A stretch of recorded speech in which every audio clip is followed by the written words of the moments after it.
Hello and welcome to the Red Jacket Club. My name is Andy. I'm here with my friend Brendan, and this is where we talk Cardinals baseball. Today is March 23rd, and we are a week away from opening day. I've been thinking about it all day, and ever since the WBC ended and we keep tying spring training games, I'm just ready to get the regular season going. Um, but before we talk about our topics today, we're just going to go through a quick pre or review of spring training. And before we do that, I do want to ask, if this is your first time coming to the channel, please think about subscribing. It really helps us out as we continue on through this journey of covering the Cardinals through the 2023 season. We'd really appreciate it. So, Brendan, before we start talking today, week away, how you feeling? Yeah, you said it, man. 1 week away. We've been grinding this whole off season to finally see some real action. The WBC was awesome. We're going to talk about that a little bit. So we got our taste of competitive baseball back. Also, I want to give a little update on some other St. Louis sports, just really quick. Go Um, ahead. yeah, the St. Louis City, which I'm rocking their shirt again today. They're 4-0, which I'm pretty sure they're the first expansion team to ever go 4-0, which is pretty sweet.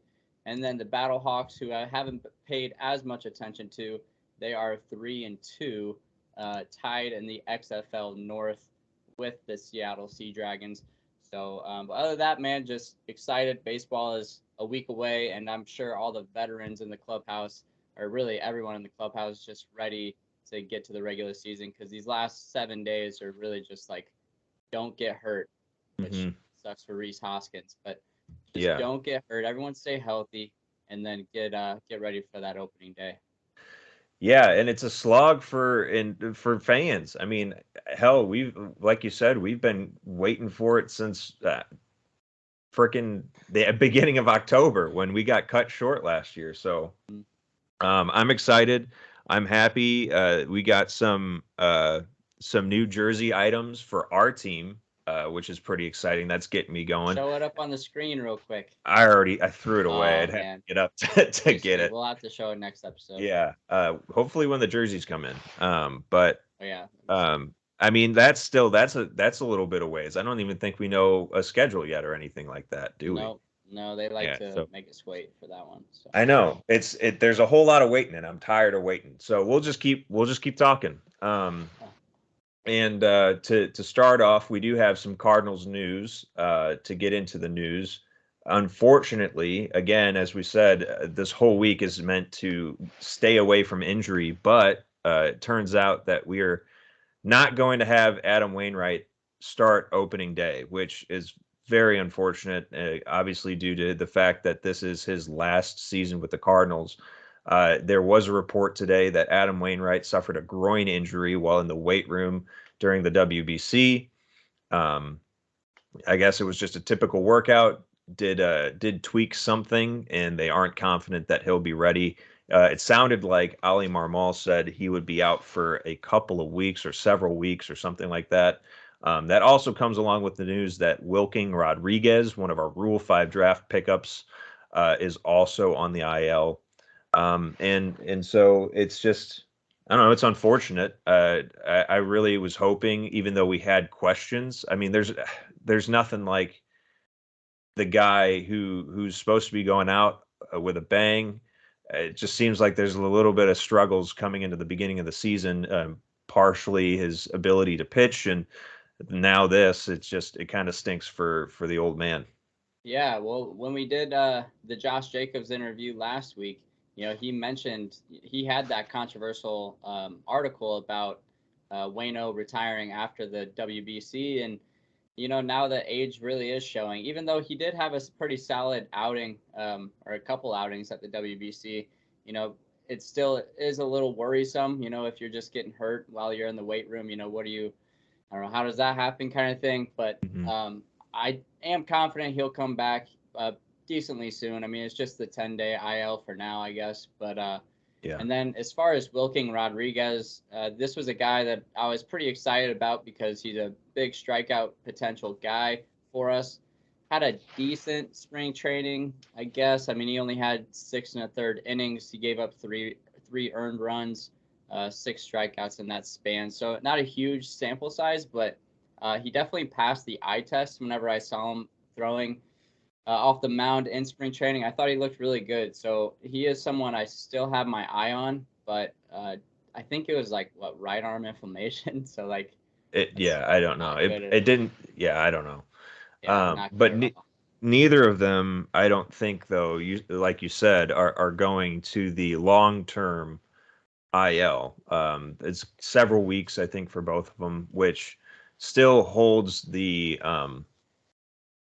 40 man at 39. I think if nothing else has changed, I don't think it has.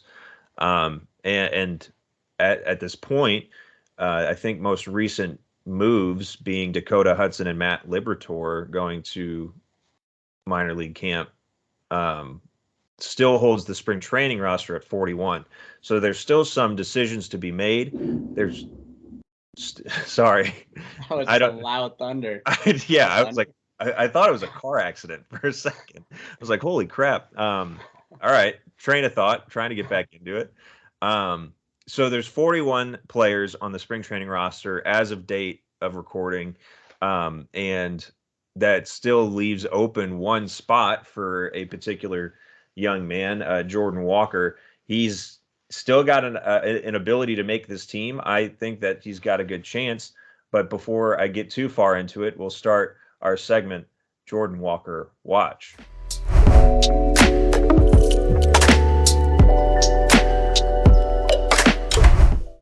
Yeah, so Jordan Walker, this is kind of my first like, well, I guess I've been a little negative on him. Not really negative, just one to hold back on him. But this is the first time we've seen him slump. So since March 11th, he's gone 4 for 29, which is a 138 batting average. He did hit 2 doubles in that span. And then the other worrisome thing is he only has 1 walk with 12 strikeouts in spring training. He still carries that 859 OPS, which is still very impressive with that slump, you know. So I think he will come right out of it, but that still puts my estimated date at May 20th, and I'm not Mhm. changing it. Yeah. Yeah, I still think with that spot open, I think the only reason they do that is to bring Jordan Walker onto the roster. I like who else are they going to pull onto the team? Yeah. There's no like pitching just miraculously out there that will help the team anyway. So I think that is why they do that. It's kind of interesting that it's taking them this long. Maybe it is because he started to slump, but I really don't have that many concerns. I know a lot of people were saying since March 11th, that date that you chose, um, which was the date of his injury, he has really started to slump. And I really don't think that there's much to the injury issue there. I mean, they basically shrugged it off the whole way. And if he truly was hurting in his shoulder, he wouldn't be swinging as well as he is. He's still putting good swings on the ball. It's just he's just not finding the the hits that he normally was getting. Um, in terms of strikeouts, I know you said he doesn't seem like he's seeing the ball very well, but Jim, as much as he does annoy people and myself in general, Jim Edmonds did talk about his experience hitting in Roger Dean Stadium. And as far as excuses go, this is an excuse, but it is hard to hit there. From his personal experience and from other players' experience, they talk about how difficult it is with the backdrop, even though that there is a batter's eye. Particularly with lefties, apparently there's I think an advertisement that's in white that's very close to the batter's eye. And then today they were referencing that there was a white tent that was very close to the batter's eye. So I think that it's just the Roger Dean effect a little bit that's contributing to it. And as soon as he gets to the majors, I mean, he's going to be able to do everything that he's been doing. I don't know. I mean, you can certainly say that he's injured or that there's something wrong. I think that there's more factors to it than just like his body or his inability to play. I think that there's some ballpark factors as well as it's just kind of the dog days of spring training, really. So I'm sure he's just aching to get to where he thinks he wants to be, and I don't think that the Cardinals are going to stop just because of these last couple of games. Yeah, I agree, and it still is like a lower strikeout rate. It was actually 13 strikeouts and 60 at bats, which comes out to like a 21% strikeout rate, which Hmm. in the grand scheme really isn't that bad. It was mainly the walks that I was looking at, because Yeah, that is a little concerning. just because it's like if his OPS is 859 with one walk, I mean, imagine if he just starts walking, Yeah. 1 to 2, the ratio of 1 to 2 with his strikeouts. If he Hmm. had 6 walks to 12 strikeouts, then he's got a over 900 OPS. Right. So And I was thinking too, and I forgot to say it. I mean, I think he's just trying to impress. I think he's swinging like he's trying to be aggressive. I mean, yeah, they're giving him obviously the most at bats that they can, and I think that that's part of what that is. I think he's not being as selective as he could be because he wants to show off what he can do. Now, obviously, that is a detriment if you aren't able to pull it off at a certain point. But for a good half of spring training, he was Superman. I mean, like he was doing everything. So I think this is a little bit less emblematic than what the first half of it was. Um, and I don't know. We both could be wrong. Who knows? But mhm. I do think that there are a little bit more factors behind it than just the injury or things slipping from Jordan Walker's grasp. Yeah. So is he starting left field on opening day still? I kind of agree with Fangraphs to be able to get people better defenders in. I don't see why you don't DH him. I'm pretty sure Fangraphs has him in there right now as the DH. And so until he can kind of get more reps, because he really hasn't been playing outfield a whole lot. I don't think he did in Double A hardly at all until the end of the year. I think until you get him more reps, I don't think you start him at in the outfield. I still think you go Carlson, Nootbaar, and O'Neill. O'Neill being in center, Nootbaar in right, and then Carlson in left. I think is kind of how it's going to play out. Um, but I do think he's DHing for sure. I will say if I know it's Jordan Walker watch, but real quick, I do think if Carlson starts, I think he will be in center and then O'Neill in left. But that does make sense. It makes a lot of sense. You would like a young player to get out there and play defense and get the flow of the game. But at the same token, it's like if you take O'Neill, Nootbaar, or Carlson out of the outfield, you're losing a lot of defense, no Yeah. matter who, no matter who it is. I mean, that's a Hmm. really good defensive outfield. It's 3 center fielders playing Right. each position. So, yeah, I don't know.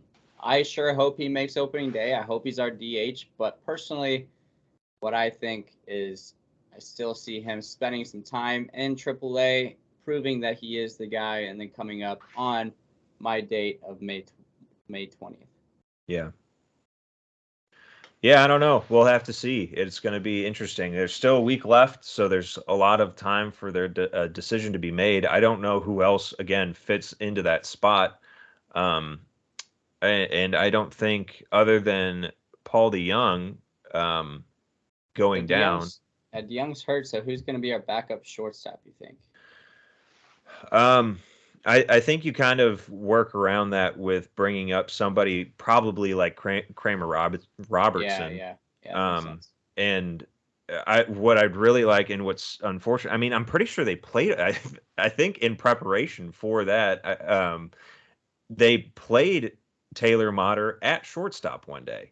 I mean, this guy's ginormous, and he's playing shortstop. I think they're trying to figure out a way to get this guy on the team because Yeah, if you've watched him play, and we can talk about him when we get into our top performers, they've definitely tried to put him there, but. Yeah, I mean, I think Jordan Walker fills in, and then because of DeYoung going down, I'm sure it's going to be either Kramer Robertson or Taylor Motter. yeah. Robertson would probably make the most sense just because Mhm. he's that utility guy. He can pinch run late innings and stuff. So Right. yeah, that would make sense. Um, so you have a question here, and I'm kind of interested to hear your thoughts on this because I saw some news about this today. Jordan Walker or I'm sorry, Jordan Hicks as a starter. Yeah, Jordan Walker can do anything. Throw him in on the mound to go about 5 innings. Yeah, what are your thoughts of Jordan Hicks as a starter? Yeah, the tweet came out. So here's the full quote. Jordan Walker, I did the same You thing. did it too. Jordan Hicks, quote, "No, I don't feel like I got my fair shot starting. I didn't come in built up. I built up during the season, and I don't agree with people who come up and say, you feel like you got the starting bug out. Are you done starting? I don't have an ambition to start or want to start because it's not in the plans right now. Things aren't lining up for that this season, but down the road for sure." So it seems like he's a little discontent about the way the Cardinals went about putting him in that starting role. And I, I don't know, man. I gotta side with the Cardinals here. Like, sure, he probably looked good in minor leagues, but I just don't see him as a starter at all. And if he truly was a starter, if he, like, he probably would have performed better. And I know we have like small sample sizes and stuff, but I don't know. I wish he would just kind of accept his role because he's not even really good out the Hmm. bullpen right now. I mean, he's one of our biggest question marks. And how can you talk about wanting to get a chance starting? You can't even hold down one inning. Yeah, but at the same time, I kind of interpreted that quote differently. I feel like he was saying, I was thrown into this. Like this, I didn't ask for this. I mean, we ran into so many injuries that the Cardinals were like, you have to start, you got to get on the bump. Like we need you. And he wasn't ready to go. He even talks about it here. He says that I wasn't built up for that. I was built during the season. So I had to figure it out as I went. And I didn't come into the season thinking about starting at all. And so I kind of agree with him where he says like if it's in the cards, like I'd rather be prepared than just get thrown into it and not perform well. It kind of seems like the team didn't really prep him for the shot. Now you still have to take what's given to you, take the opportunity, run with it. And I'm sure that's what the Cardinals were hoping for. Now, in those 8 starts, we obviously saw that he wasn't really up to snuff. But at the same time, when it comes to this debate of Jordan Hicks, I almost did it again as a starter. Maybe if he's able to work his way to it from spring training, but at the same time, I mean, they've had him in a certain role. I mean, the guy throws 102, 103, 104. Like I don't see why you give him more than an inning or two, and why you would even put him on the bump when like he'd have to completely slow down him like his entire game in order to compete as a starter, and that's just not who he is. So yeah, I don't like the end of the quote where he says maybe down the road if the opportunity presents itself for sure I'd like to start. Yeah, I definitely don't agree with that. I think that that's not what he was built for. And I think that he just fares better being traded to the Mets. Yeah. uh, sorry, Edwin Diaz. That's a joke about your injury. Um, so I saw that tweet today, and then people didn't understand what I was saying when I tried to comment on it. But Yeah, I may have just like read it wrong, to be honest, but uh, maybe I just need to like watch him say it. But I did take that quote as more of just like a like he's pumped on starting someday. yeah, and like he didn't get his fair shot. I mean, that's what he said. He didn't get his fair shot. Hmm. I feel like he was set on starting. I feel like he was the guy like give me an opportunity, give me Yeah, an maybe opportunity. he's making excuses. I don't Yeah, know, but I, he certainly doesn't deserve a starting spot. No, exactly. Yeah, that's kind of what I'm saying. Which I don't. Yeah, that's the kind of way I interpreted that tweet. But for sure. We talked about Taylor Motter. We talked about Kramer Robertson. That's I don't know why that's hard for me to say today, a little hard. but there are several top performers. I mean, most of our offense, while the veterans were away, the rookies were at play, and whether they were a Cardinal rookie or just young guys in general, they were producing and they were performing. And then the rotation was really good also. A lot of different things that were question marks at the beginning of the offseason really are starting to kind of flesh themselves out and calming me down. How about you give me a little bit on some of those top performers? Yeah, so honestly, I will say you started making this list and you had a guy out of the list. You probably weren't done completing it, but Nolan Gorman is definitely one of my favorites in this list. Gorman's going off right now. He's hitting 310, 408 on base percentage, 548 slug for a 956 OPS. He's got 3 home runs, 12 RBI. I looked up his strikeout percentage today. I think it was still up there in the 30s, which is still high for what you want. But I mean, I don't mind it. I mean, if we got a left-handed bat that hits after the big guys and Nolan and Goldie, like I'm okay with a little bit of strikeouts because we have such a great team that's built around just professional at bats and all that. I don't, this guy he's gonna come in, hit a few home runs, and I'll be fine with that. But who's your favorite right now in spring training? Who's impressed you the most? If we're going who impressed me the most, I'm talking about Mason Wynn. Nice. He's all around has completely changed my mind on how I want this middle infield lined up. Obviously, there's no way that he's going to be able to fit into this middle infield at this point in time, but I'm ready for when he's ready. I think with him going with 47 at bats, 14 hits, he's just slash line of basically 300, batting average, on base percentage 358, and slugging percentage 511. I mean, this guy's hitting doubles, he's hitting triples, he's hitting home runs, he's stealing bags. I mean, like, I don't know. He's if Tommy Edman wasn't so much like Tommy Edman, then I don't like if we had a question of who needed to be our shortstop. I'm just happy that this guy's ready and rearing to go. Yeah, I think he lines up perfectly with our window that he should fall in the window that he'll be on the team with Goldie and Arenado. Mm-hmm. I think he'll be up probably by the end of the season. I'm sure there will be a couple injuries. The outfield has always not shaken out the way we wanted the last couple years. So who knows? Maybe Donovan moves out to the outfield. But I do think we see this guy at the end of the year, and then I would say that 2024 is going to be his first full season in the big leagues if he Yep. keeps it up. I mean, he's shown everything you need to see. It's very consistent. Hasn't seen too much streaky for me at least, and obviously his solid defense that he brings. Yeah, he's a very exciting player. But some other players that we got, Contreras finally started hitting. Let me find Contreras. There's Contreras. There he is. Okay, so yeah, Contreras is kind of going off right now. Mm-hmm. 364, 417, 455 for an 872 OPS. He doesn't have a home run yet, but that's okay because he's going to get hot when the season starts. Dude, he's been hitting him like inches away. I've seen a Really? couple hit like the top of the wall. Yeah, he's Yeah. very close. Some of those doubles, if he's got the wind behind him like he did at Wrigley, they're Yeah. going out. Yeah. Yeah, exactly. He's too used to Wrigley. He's got to hit the weight room. A couple Yeah. more reps, and you'll get him out of Roger Dean. But no, he's looked great. I'm sure he's getting along well with the pitchers and all that. So we're excited for him. Donovan has continued to look great for us, and Carlson actually. Dylan Carlson is probably one of the most clutch spring hitters there is. He's got 13 RBI this year or this spring, and 827 OPS. So, I mean, if we see Carlson 800 plus OPS, that's pretty impressive. I'd take that all day from him. Mm-hmm.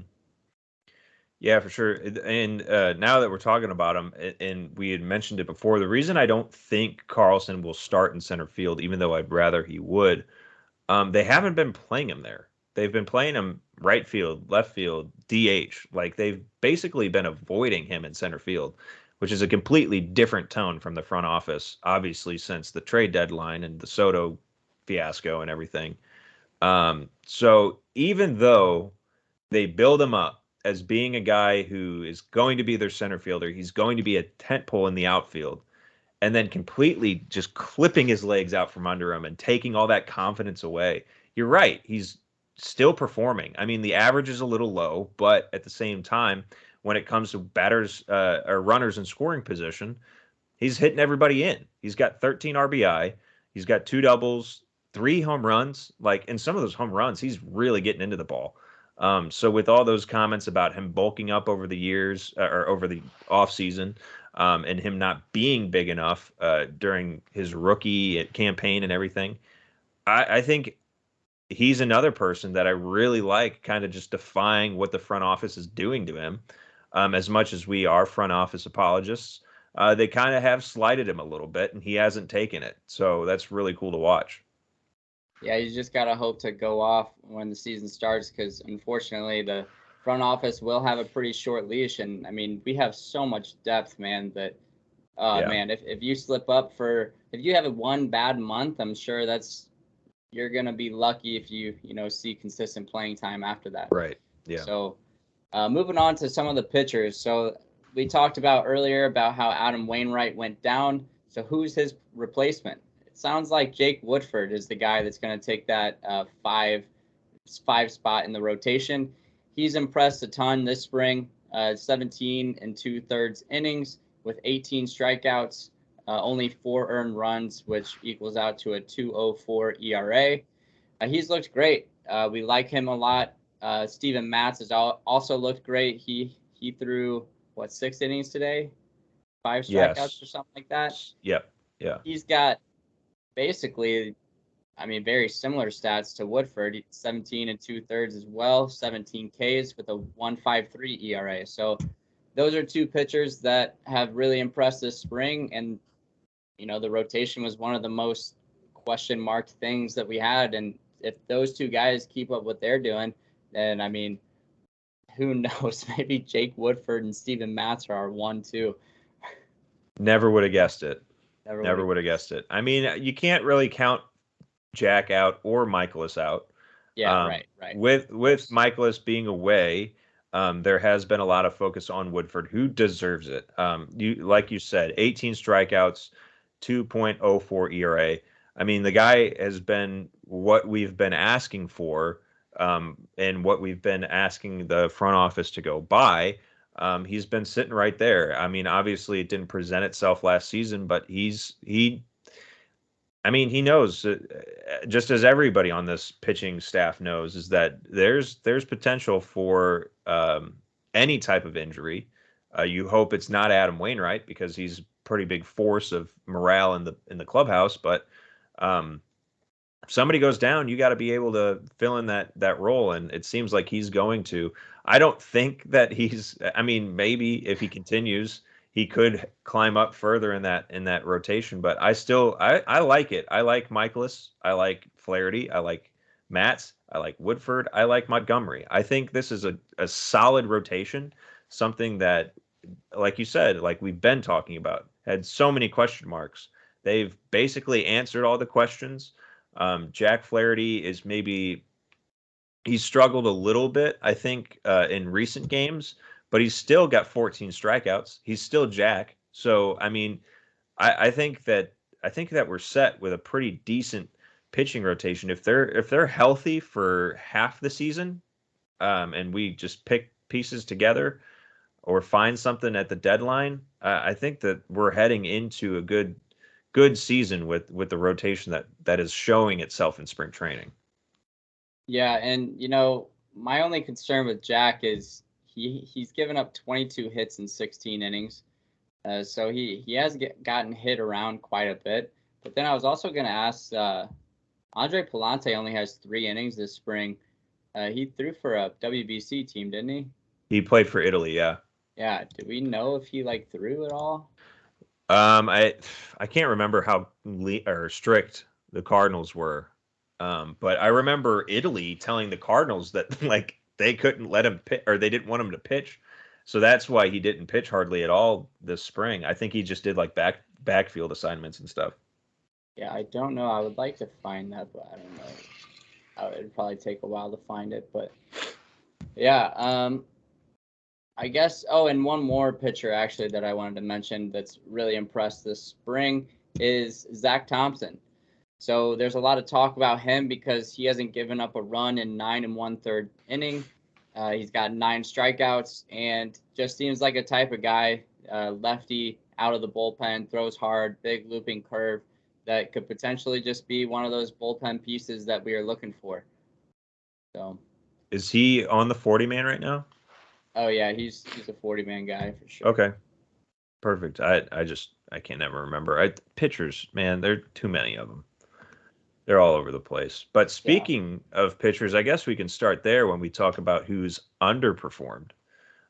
Because we already talked about, and what's unfortunate is that part of the announcement of Dakota Hudson going down was Matthew Liberatore going down. It seems weird that I did see somebody say it's crazy that Randy Arozarena is just doing his thing on the biggest stages in baseball, and then we can't figure out a way to bring Matthew Liberatore into the league successfully. He did pitch really well this spring. It's not to be without said, but we're talking about underperforming pitchers. Dakota Hudson, he's down. We are still holding on to him for whatever reason, and I cannot fathom why. But I can't even find him on the spring training stats. He's given up 17 hits in 8 2/3 innings. Yeah. Yikes! With a Yes, and 6.23 ERA. how many walks does he have? Because I can't find him. 4 walks. Whoa, there he is. 4 walks. So yeah, 17 hits, 8 2/3, 3 strikeouts. His whip is 2.42. I don't think I've ever seen a whip that high. Um, that I don't know. There's not much else to say. It's just again, Uh, I don't want to be in the camp, but I have to be. Just cut him loose. Get rid of him. Get him off there. Open up another spot for somebody else like a Liberatore to where we can have efficient and effective pitching. Another pitcher that hasn't really performed well is your guy, Chris Stratton. What's going on with him? I know. I put him on the list, and I really didn't want to. You put him on a pedestal. I did, but all right. It's only 7 innings, so I'm giving him the benefit of the doubt. The strikeout rate looks good. He's got 8 strikeouts in 7 innings, so okay, we're working with something. Yeah, we're not going to talk about the hits or the runs, but you struck out 8 guys in 7 innings. So how about that? That sounds good. Hey, I'll do it since Brennan won't. So Chris Stratton, he has allowed 9 hits in 7 innings and 4 earned runs with 1 home run. So somebody's teeing off on that curveball, maybe. No, I don't know. 3 walks. It's just something he's experimenting with. That's all. The curveball, yeah. Yeah, I mean, it's one of those things where he's probably just, I don't know, maybe didn't work a whole lot this offseason or just is losing it. Like, no. He's good. I promise he's you. good. He's good. Yeah, Stratton's fine. Does Baseball Savant update the spring training, like spin rate and stuff? Spin rate and stuff? It doesn't? No. So we're going off of faulty data if I pull that up. Yeah, I mean, when it comes to him, I think it's just a matter of time. I mean, at certain points you lose your touch, and just like Wayno said, he felt like he lost his stride. I'm sure it's something that is just probably mechanical or something like that, but it is noticeable that one of our big bullpen features is not performing well. To talk about other people, Paul DeYoung is nowhere to be found. He ran away to the injured list. Did go to the injured list. I just don't. I guess it's the best case scenario. I mean, we already kind of talked about it. You bring up somebody like Kramer Robertson so that you can replace him. But like that's still only 60 days. Like until then, you got to figure out what you're going to do with him when he comes back. Well, he's not on the 60-day IL. He's just on the 10-day. Well, then there's no way to replace him. Yeah, I mean, I think Robertson's on the 40-man. Is he? If he's not already, then we're kind of screwed. Because then who else do you have? You still literally only have that one. He's not on the 40-man. Yeah, so there you go. If you still only have that one opening, then that does now, because I thought that he was going to be out for a lot longer. They made it sound like it was the worst thing in the world, in all the reporting. But if you sincerely only have 39 guys, and you can only fill one spot, and you don't have middle infield depth like you have outfield depth, I think you bring up Kramer Robertson. Am I wrong? Do you skip on Jordan Walker? Yeah, that's the thing. So Kramer Robertson got released last year because we removed him from the 40-man. So that would be a roller coaster if he got added back to the 40 man. Mm-hmm. Yeah, I mean, we really don't have another shortstop. I know that Donovan played there for a game or something like that the other day. I mean, is that our best option, or Well, yeah, Donovan can play anywhere. He can Yeah, pitch and catch. He's playing all 9 positions. there Um, is a well, he's a third baseman. Yeah, I don't know. I don't know what they do, to be honest. if that's the case, then I think I'm back on Jordan Walker stay down train. Because then why would you bring up Jordan Walker to fill a spot that isn't there? And then there is clearly a spot with Young being whatever he's doing. Yeah, we have 0 shortstops or second basemen in the system that are on the 40 man. Yeah. I think you got to go Mater or Robertson. Um, and at this point, I think you go Mater. I mean, if you look at his stats from this spring and his defensive ability, it turns out that the big guy can play shortstop. Apparently, he was doing it.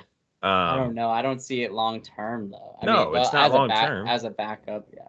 Yeah, if you put him on the, why can't I find anybody? This is annoying. There he is. Um, 11 hits. He's got 3 home runs. Yeah, I mean, he'll 6 fill in, RBI. you know. Right. I think you just pull him off the bench when you need him to. But at the same time, if there is a need for somebody, I think he's shown the most. Yeah, I don't know. I'm a little confused now because I don't know why I thought they never really designated it. I don't think, but I felt like they were making it sound like DeYoung was going to be out for longer, which would then open up another spot for somebody to come on the roster. Right. I don't know. In terms of that, that is that. Problem Uh, solving on the podcast. Who's it gonna be? Taylor Motter or Kramer Robertson? My guess is they're gonna put Kramer Robertson through the ringer and have him added back to the 40 man. And when DeYoung gets back, he's just gonna release him again. release again and maybe come back. That's my prediction. Feel bad for the we'll guy. we'll move on. Unfortunately, I think we can only talk about him for so long. Andrew Kisner just came out today that he did win his spot back for the backup catcher, and that the biggest question of spring training is now answered. We can all go to bed quietly and happy. Um, yeah, Trace Barrera, who I still don't understand why people were so high on Trace Barrera. I still think even after today, he's only got 2 hits. Yes, one was a home run, the other was a double, but that's still out of like 45 plate appearances.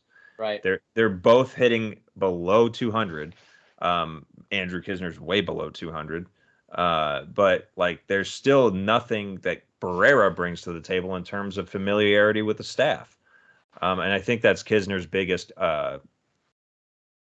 upside in terms of why he won that spot. It is a little weird after Ali Marmol did come out saying that Barrera completely and clearly outperformed Kisner, and then just completely goes against that word and says, no, Kisner's going to be the backup.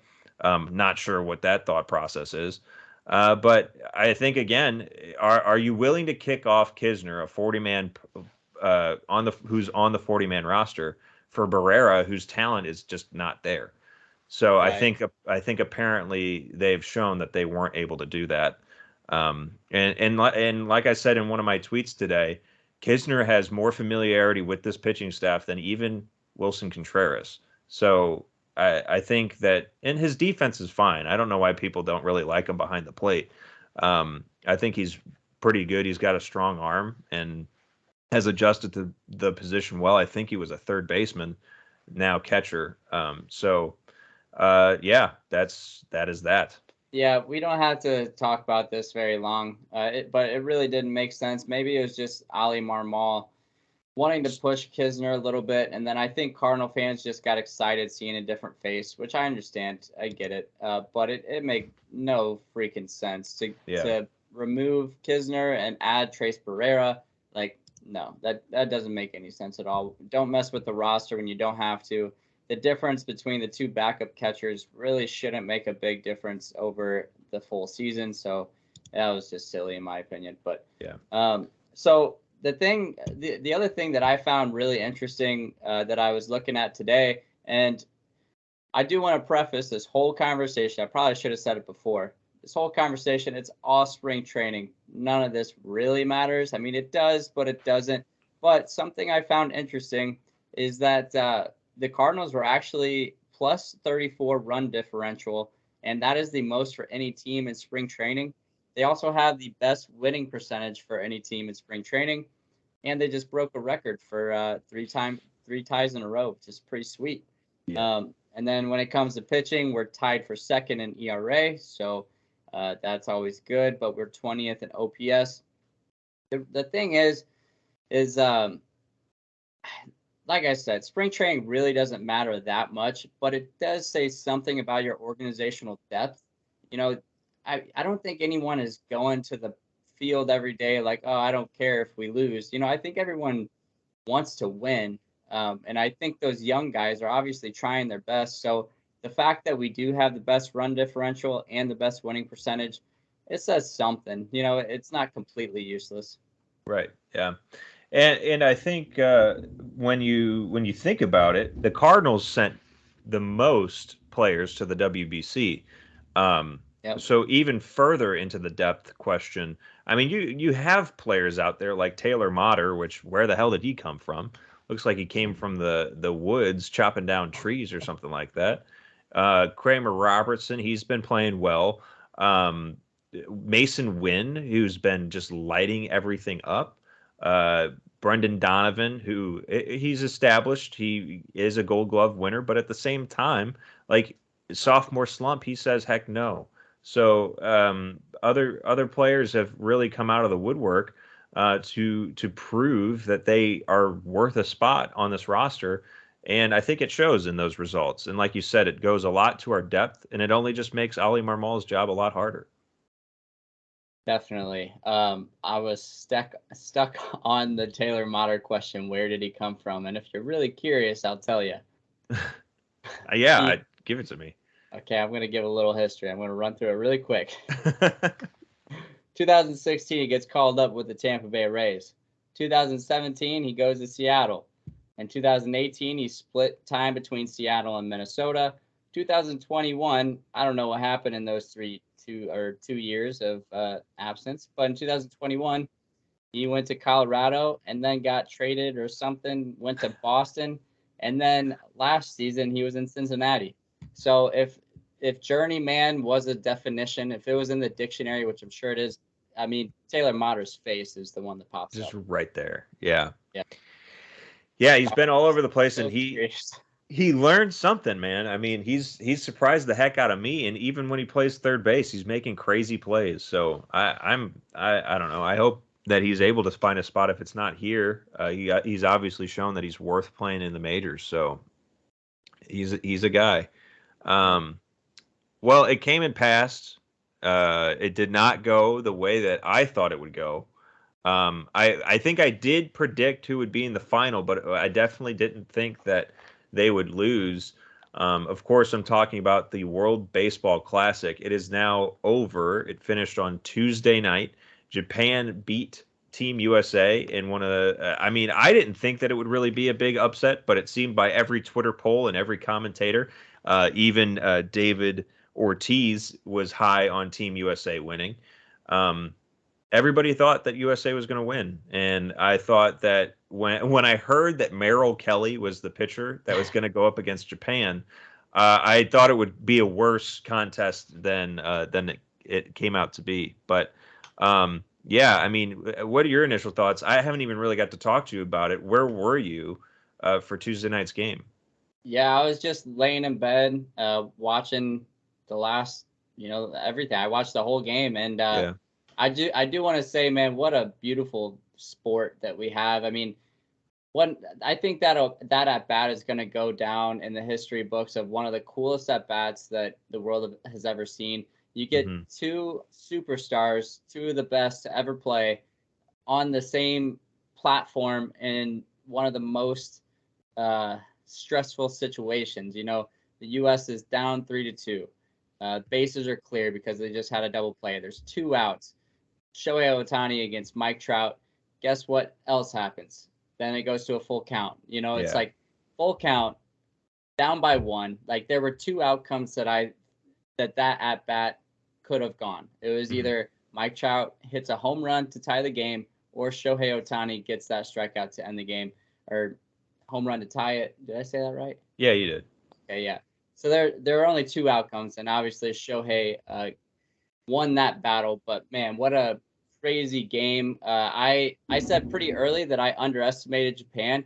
I saw the talent that they had, and man, they're just a powerhouse. So I was Mhm. definitely pretty nervous coming in, but I am upset that USA didn't come through. But definitely want to tip my cap to Japan because they know what they're doing over there. Yeah, for sure. I think I said it when we did our podcast. I was like, Japan and USA are definitely going to get in the finals. I did not think that Japan would be undefeated the whole way, Yeah, which is insane. It's pretty cool that the winning run came from Cardinals' own Lars Nootbaar. Infield, the fielder's choice led to an RBI to make it 3-1 at the time, I think.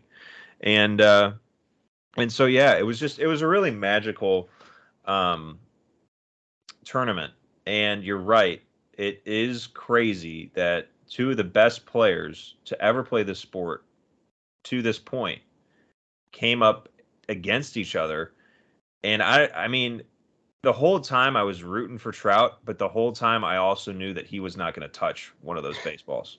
dude. I Shohei threw those 2 fastballs. I was like, dang, dude. Like, I was uh, jumping out of my seat every time I saw Trout's bat leave his shoulder. I was like, "Oh my God, he's got nope, he yeah. didn't hit it." And Uh, And then he put a great swing on that slider, but that slider was nasty. on There a was no 3-2 way. count, he threw him a Yeah, slider, man, and he threw so many fastballs to set it that's an up. FU slider. That Oh is an yeah, FU slider. Even though yeah, that they're they're friends and that they're teammates, that is a I'm better than you yeah, slider. yeah. You know how me and you do the same thing. We'll ask our teammates on our summer baseball team, like, hey, like, how would you pitch me? Like, and they had those conversations. How would you pitch me? And then Yeah. obviously in the most stressful situation, that actually happened. So I wonder if they actually went through the game plan. I bet Shohei was like, I'd probably just throw you 4 balls and let you walk, but that didn't happen. Yeah, Yeah, no. that was a very special moment. I think that'll go down in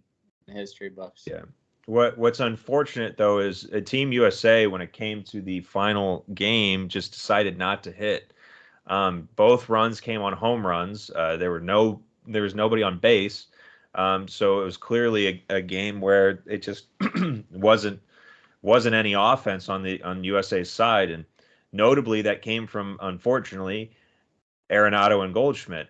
Goldschmidt in that last game had 4 at bats. He did not get a hit. He had 2 strikeouts. Nolan did have a hit, but I think he was in a double play or his hit was with 2 outs and then it was a strikeout to end the inning or something like that. And he did walk. So he was on base twice, but just nothing came of it. And it stinks. It's not fun for morale when you have 4 guys on one team and 1 guy on the other team, and the other team wins. Yeah. It's kind of funny though, just knowing that the loudest mouth in the in the clubhouse is the Oh one yeah. that won the gold medal. Yeah. He's But rubbing it in their face. I did see something today though that it was a quote from Nootbaar. I think that Derek Gould was the one that posted it or somebody of that nature. It was just Nootbaar saying, like it was fun, but it's over now. I'm in the clubhouse. Like these veterans will humble you real quick. I think is Yeah. what he said. And Yeah. so that's also really cool because you got a guy who literally had a nation behind him. Hmm. Like, do you know what that does to people's egos? Like, that makes people emperors. Like, that makes them conquerors. He And gained he gained yeah, 800,000 or 900,000 followers on something Instagram. crazy. Yeah, That's so many, dude. Oh, right. And crazy. so to be able to come back and just be like, I did great. I got 4 RBI. I got a game winning RBI. I walked 6 times. I stole 2 bases. Had a 693 OPS. I was leading off for one of the greatest teams in the tournament. But I'm not as good as those guys. So now it's time to go to work. That's Yep. pretty cool. Yeah, definitely pretty cool. Yep, just a fun time. I'm just gonna show Arenado's total stats over the WBC. He actually was tied. There were 5 guys tied with him for total hits with 10, and he slashed 385, 448, and 550 or 577 for a 1.025 OPS. And then Goldie ended the tournament with 280, 455, 440 for an 895 OPS. So class for our guys. I mean, they did great. I bet they had a ton of fun. You saw the quotes that came out from it, and I'm sure they learned a lot. And now they're pumped for the regular season. So As that's am I. all I As am got I. for the WBC. For sure. Let's wrap it up with some news from around the league.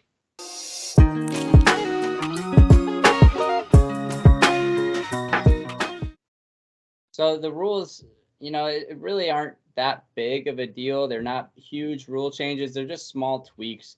And really, it seems that the tweaks are just, I don't know, giving the players more room of error. I guess I don't know. I worded that Yeah, weird, but there was some leeway that was kind of given in, some leniency, I think I heard. yeah, that's kind of the better words to use, I guess. Yeah, no rule really sticks out for me other than umpires are going to be more chill about things, basically. So if a pitcher runs over to cover first base, then he's going to have more time to get ready and stuff like that. It wasn't really anything that big, to be honest. But the funny thing is, I saw a few memes coming out that the bat boys are going to be graded now, so they need to be quick. So I thought that was kind of funny.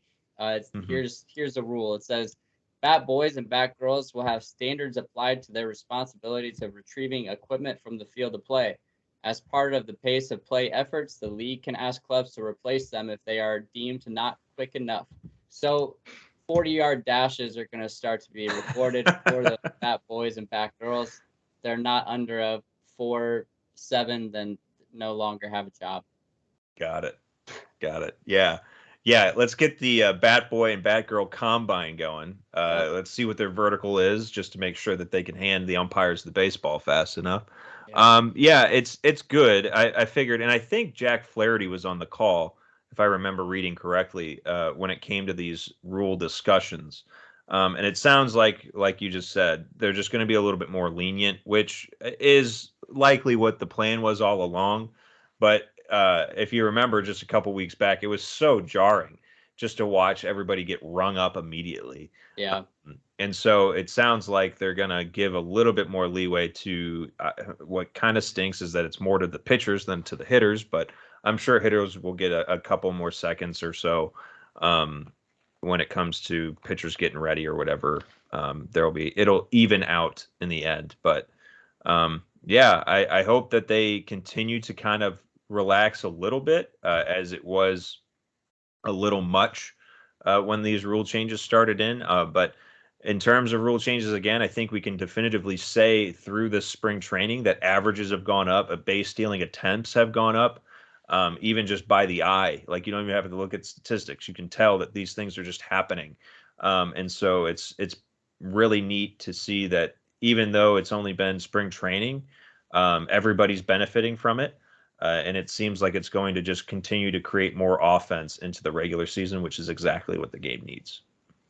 Yeah, I'm excited for it. And I was saying earlier, actually, the very first episode we did on the rule changes, I said that I hope it doesn't turn out to be one of those things where if a player's cleat is on the grass, then they get called out or whatever the rule is for that. Hmm. But there actually was something in the rule about that, which is funny. Like you can't challenge a play if a player is like close to the Not in grass or position. something. You can challenge it, but it can only be the let's see. It says that, for instance, on a ground out to the third baseman, the batting team can't challenge that the second baseman was violating the position rules. So it's only the Mm, person who gets the ball. So it's just basically there was a loophole in there where a team could challenge, hey, the second baseman's cleat was got on the it. grass, so Got that it. it's kind of funny that came into play. And I was talking about that earlier, like Yeah, way early. But for sure. Well, man, I don't have much else. I think we'll do one more just before. Hopefully, we can determine what the 40-man roster will shake out to be once the weekend is over, and guys start heading back to St. Louis. What else do you have? You got any other thoughts? No, man, I'm good. I think we said it all. Yeah, awesome. Well, thank you for joining us. Thank you for getting this far. If you haven't already, please consider subscribing. All you got to do is just click that button. There's just a button there. All you got to do is click it. It doesn't hurt you. So consider doing that. But you can follow us everywhere at red_jacket club. We'll be on Twitter, Instagram, TikTok. If you haven't followed us on TikTok, I think that'll probably be the easiest way for us to share the different goings on from our men's league this year. Stay tuned for that. But yeah, we're excited. We're very happy that it's almost here. I'm excited. So again, red_jacket club. Please subscribe, and again, thank you for watching. Thank you for joining the club, and we'll see you next time.